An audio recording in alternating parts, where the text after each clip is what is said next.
kita nggak ketemu ya. Ya, ini awal sebenarnya ya. Kita masuk 2024 ya. Ini masih awal, masih panjang perjalanan. Kalau kita bisa melewati tahun 2023, itu semua karena anugerah Tuhan. Benar nggak? Banyak orang yang nggak bisa melewati tahun 2023 atau di awal 2024. Tuhan sudah panggil. Nah, apa yang kita syukurin pagi hari ini, itu pertanda Tuhan masih sangat menyayangi kita, mengasihi kita. Kenapa? Supaya kita terus belajar, membenahi diri kita. Karena Tuhan nggak kepingin kita masuk kepada kematian kekal. Tuhan pasti mau kita semua masuk kepada hidup yang kekal. Amin ya. Nah, pagi hari ini judul firman Tuhan adalah, saya ambil dengan judul, ini ide sebenarnya dari teman saya, tapi saya mencarinya sendiri ya, Bapak Ibu Saudara kekasih dalam Tuhan. Mesbah atau panggung, ya kan? Nah, tentunya Bapak Ibu Saudara semuanya sebagian sudah mengenal saya ya. Saya berasal dari Medan. Saya ini teman kuliahnya Ibu Pendeta Hesti waktu di Malang ya, kita sama-sama ya. Oke, mari kita buka dulu Alkitab kita di dalam Kejadian 8 ayat 20. Kejadian 8 ayat 20. Kejadian 8 ayat 20. Saya akan bacakan ya. Nuh kemudian mendirikan mesbah bagi Tuhan. Ia mengambil beberapa ekor binatang dan segala hewan yang tahir, juga dari segala burung yang tahir, lalu mempersembahkan korban bakaran di atas mesbah itu. Oke. Kalau bicara mesbah, puncak dari semua ini ya, kita lihat Kejadian 22 ayat 9. Kejadian 22 ayat 9. Saya akan bacakan ya, setelah tadi Kejadian 8 ayat 20 itu Nuh. Ini cerita Abraham. Abraham adalah seorang tokoh yang sangat dihormati oleh orang Israel. Ya. Nah, perhatikan Kejadian 22 ayat 9. Kemudian mereka sampai ke tempat yang diberitahukan Allah kepadanya. Abraham mendirikan mesbah di sana, menyusun kayu, mengikat Ishak anaknya, dan meletakkannya di mesbah itu di atas kayu api. Sebelum kita lebih lanjut, apa yang mau kita lihat? Pasti ada dasarnya kenapa akhirnya orang Israel itu setiap kali ingin mendekat kepada Allah selalu identik dengan mesbah, dan mesbah itu identik dengan korban, ada yang dikorbankan. Puncaknya itu adalah Abraham. Ujian iman tertinggi dari Abraham itu di Kejadian 22 ayat 9 tadi. Artinya, selama ini Abraham berkata dia mengasihi Allah dengan amat sangat, diuji Allah dengan mempersembahkan anaknya yang tunggal, yaitu Ishak. Sampai sini dulu ya. Jadi, semua ada dasarnya. Makanya Rasul Paulus di Kejadian 12 ayat 1, ibadah yang benar, persembahkanlah tubuhmu sebagai persembahan yang hidup. Itu ada dasarnya. Nah, dasar dari semua ini, baik itu Rasul Paulus, baik itu semua yang kita baca tadi itu, ini juga udah pernah saya sampaikan di Doa Ministry, adalah Kejadian 3 ayat 21. Kita ulangin ya, nggak apa-apa ya. Ini supaya kita tahu dasar dari semua ibadah itu apa. Gitu. Kenapa harus ada mesbah? Kenapa harus ada korban? Kejadian 3 ayat 21. Ya, saya bacakan. Tuhan Allah membuat jubah kulit untuk Adam dan untuk istrinya. lalu mengenakannya kepada mereka. Ada jubah kulit, berarti ada yang ditumpahkan darahnya. Benar? Mulanya kan ketika Adam jatuh ke dalam dosa, Adam coba mengurus kesalahannya sendiri dengan menyemat daun pohon ara, menutupin tubuhnya. Tetapi Allah nggak terima. Allah menggantikannya dengan kulit. Kulit apa di situ katakan? Pasti kulit binatang. Artinya ada korban. Nah, paham ya sampai sini ya? Jadi itulah dasar fundamental orang Ibrani itu setiap kali mendekat kepada Allah, setiap kali karam, harus ada mezbah, harus ada korban. Dan ini ada dasarnya. Kejadian 2 ayat 17 berkata, jangan kamu makan pohon pengetahuan itu, nanti kamu mati. Benar nggak? Tapi kenapa Adam dan Hawa tidak mati? Karena diganti Allah dengan korban. Itu tadi Kejadian 3 ayat 21. Sampai sini paham ya? Paham ya? Makanya Rasul Paulus berkata, persembahkanlah tubuhmu sebagai persembahan yang hidup. Perjanjian baru atau sampai kita hari ini nggak ada lagi korban binatang. Sampai sini paham ya Bapak Ibu Saudara kekasih dalam Tuhan, supaya kita ngerti. Kalau gitu, kalau sekarang kita nggak mempersembahkan korban binatang, bagaimana? Apakah ibadah kita nggak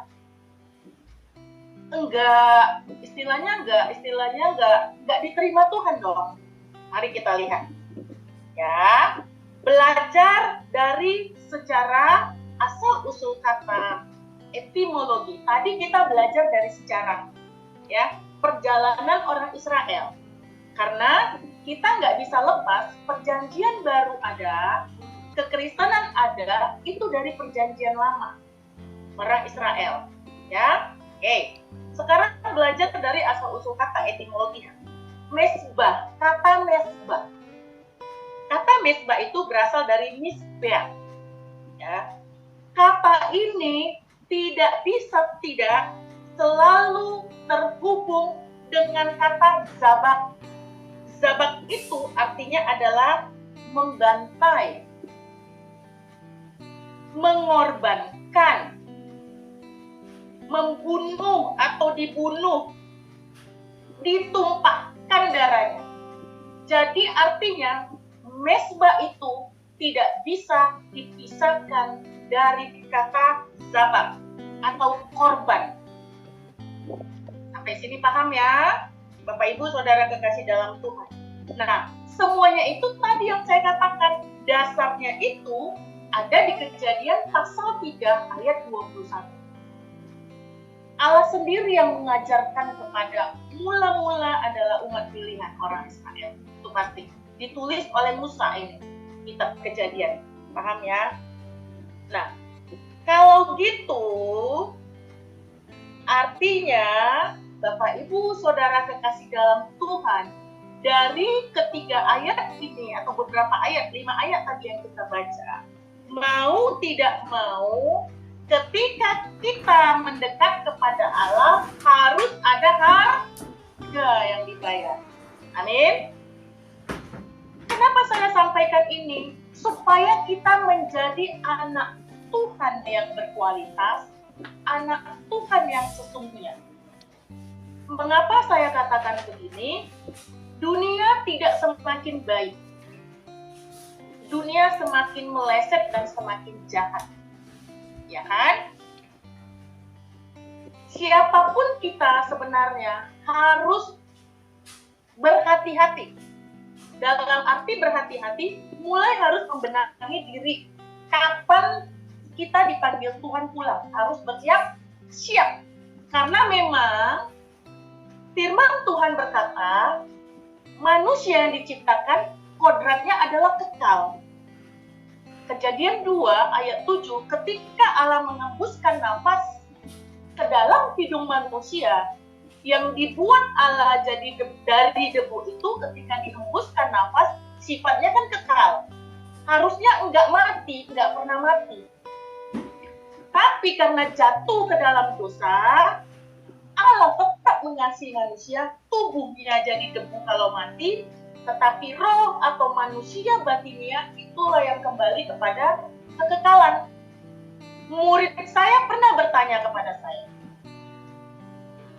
Bu, kalau berarti roh kita disiksa, mereka bilang, disiksa Bu, di neraka atau di api kekal, nggak terasa dong. Siapa bilang? Justru Kejadian 2 ayat 7 yang membuat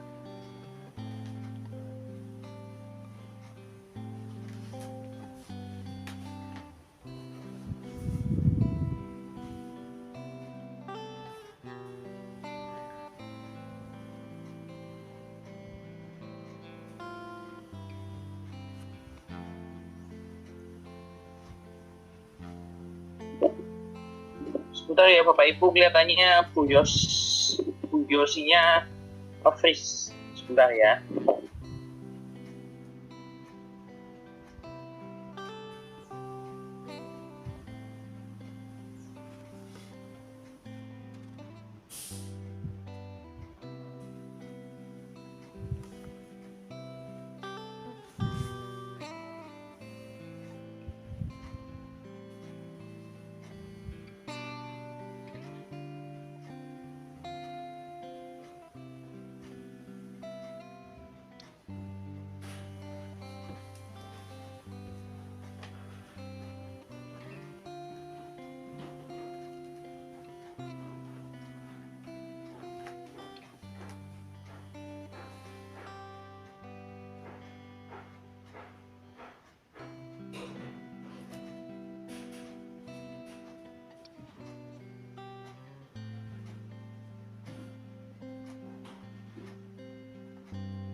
saya sudah kedengaran?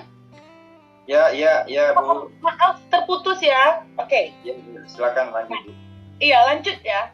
Makanya Rasul Paulus berkata di dalam Roma 6 ayat 23, upah dosa adalah maut, artinya kematian. Nggak bisa ditawar-tawar. Upah dosa itu pasti maut. Tetapi Allah sangat mengasihi kita. Dia nggak kepingin kita masuk kepada kematian kekal. Itulah tadi, makanya diganti Allah yang harusnya Adam mati, diganti Allah dengan korban darah. Kalau gitu masuk kepada kita, yang kita katakan sekarang kita umat pilihan Allah. Kita mungkin enggak lagi membawa korban. Rasul Paulus berkata di dalam Roma 12 ayat 1, persembahkan tubuhmu. Saya coba cari yang dimaksud Rasul Paulus tubuh ini apa. Saya mendapatkan yang dimaksud Rasul Paulus dalam Ibrani, di dalam Ibrani kata daging itu basar, atau Yunaninya syak, daging yang lemah ini. Ternyata Rasul Paulus katakan, ibadah yang benar itu memang ternyata harus mempersembahkan tubuh kita, keinginan-keinginan kita. Apa yang mau saya katakan, Bapak Ibu Saudara kekasih dalam Tuhan, kita Tuhan memang memenuhi kebutuhan jasmani kita. Kita nggak boleh takut. Tuhan pasti penuhi segala kebutuhan kita. Tetapi bukan itu yang utama, bukan itu yang tujuan kita.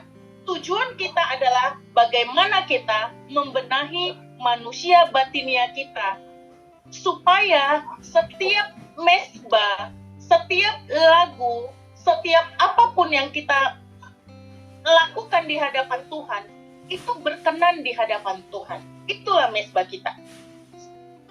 Jadi Rasul Paulus sedang mengajarkan bahwa dosa nggak bisa tidak, itu harus diganti dengan nyawa. Kenapa? Di dalam Imamat 17 ayat 11 berkata, nyawa makhluk hidup ada dalam darahnya. Aku telah memberi nyawa itu di atas mezbah untuk perdamaian. Jadi Bapak Ibu Saudara kekasih dalam Tuhan, mezbah kita tidak lagi seperti zaman perjanjian lama. Mezbah kita adalah hidup kita. Hidup kita, gitu loh. Kalau enggak apa? Kalau enggak kita mati. Kejadian 2 ayat 17. Kalau enggak kita mati.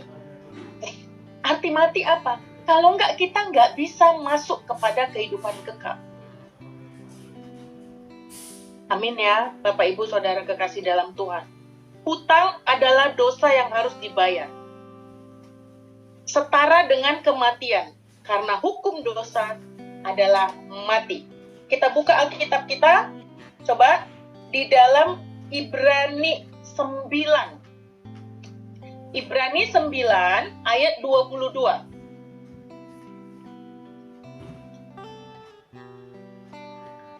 Ibrani 9 ayat 22. Kita lihat. Menurut hukum Taurat, segala sesuatu disucikan dengan darah. Jelas ya? Itu menurut hukum Taurat. Dan tanpa penumpahan darah tidak ada pengampunan. Ayat 23. Jadi, segala sesuatu yang melambangkan apa yang ada di surga haruslah disucikan secara demikian. Tetapi benda-benda surgawi sendiri harus disucikan dengan persembahan-persembahan yang lebih baik dari itu. Artinya apa? Ada darah Yesus menyucikan kita. Benda-benda surgawi siapa? Kita. Tapi kan nggak cukup kita berkata, aku percaya kepada Tuhan Yesus karena darah Tuhan Yesus sudah menyucikan saya. Betul. Tuhan sudah buka jalan melalui Tuhan Yesus Kristus. Tetapi ingat, kitab Matius berkata, kerjakan keselamatanmu dengan takut dan gentar. Artinya, ada bagian kita untuk kita berani mempersembahkan hidup kita di atas mezbah Tuhan. Kalau enggak kita mati. Siapapun kita. Kalau enggak kita mati, arti mati kita enggak bisa masuk kepada kehidupan kekal. Jadi Bapak Ibu Saudara kekasih dalam Tuhan, supaya kita berguna menjadi anak Tuhan sekian puluh tahun, sekian belas tahun kita beribadah, itu berguna. Tetapi jauh lebih berguna adalah ketika kita mulai pelan-pelan membenahi hidup kita, mempersembahkan tubuh kita di hadapan Tuhan. Itu mezbah. Mezbah itu untuk keharuman Tuhan. Kalau panggung sudah pasti jelas, panggung itu dibuat lebih tinggi supaya dilihat orang. Kita boleh meneliti hidup kita. Kita ini sedang mendirikan mezbah Tuhan atau sedang mendirikan panggung kita. Hati-hati, nanti kita mati. Amin ya. Saya berharap firman Tuhan ini memberkati kita. Ya, kita mulai berhati-hati di dalam hidup ini. Ya, mempersembahkan tubuh itu apa? Di dalam tubuh ada pikiran. Pikiran kita itu dipenuhi dari apa? Dari apa yang kita lihat, apa yang kita dengar. Iya kan? Pikiran kita itu dipengaruhi apa yang kita lihat, apa yang kita dengar setiap harinya. Coba selidiki hidup kita. Setiap hari apa yang kita lakukan, apa yang kita kerjakan, apa yang kita lihat, apa yang kita dengar, itu yang akan menjadi pola pikir kita. Tapi kalau kita rajin mendengar firman Tuhan, rajin membaca Alkitab, rajin menyembah Tuhan, itulah yang menjadi pola pikir kita. Amin. Hidup kita sangat berharga. Mari kita bersatu di dalam doa. Terima kasih Bapa yang baik dalam surga untuk kebenaran firman-Mu pada pagi hari ini. Roh Kudus yang memampukan kami semua untuk memahami kebenaran firman Tuhan ini. Mungkin kebenaran firman Tuhan ini terasa berat, tetapi kami mau belajar. Kami tidak mau lagi menyambi atau tidak bersungguh-sungguh di hadapan Tuhan dalam mengiring Engkau. Terima kasih Bapa yang baik dalam surga. Tak pikir Tuhan guru untuk tetap Kami pemahaman berdoa untuk setiap jemaat-Mu yang ada di Dorea Ministry. Bapak, Engkau berkati setiap apapun yang mereka kerjakan, yang mereka usahakan, buat menjadi berhasil. Karena mereka mendahului kerajaan Allah. Terpuji dan termulialah nama-Mu. Berkati Ibu Pendeta Hesti sebagai Ibu Gembala di Dorea Ministry. Berkati juga semua hamba-hamba-Mu yang membantu di Dorea Ministry. Pak Pendeta Fernando, Tuhan berkati semuanya, anak istri, keluarga mereka, Tuhan berkati. Terpuji dan termulialah nama-Mu. Di dalam nama Tuhan Yesus Kristus kami berdoa dan mengucap syukur. Amin. Saya serahkan kepada Pak Fernando kembali, Pak. Kepada Pak Stefanus ya. Silakan, Pak. Shalom semuanya. Sekali lagi saya ucapkan terima kasih untuk Bu Pendeta Yuslina atas dokumen yang disampaikan. Tuhan Yesus memberkati.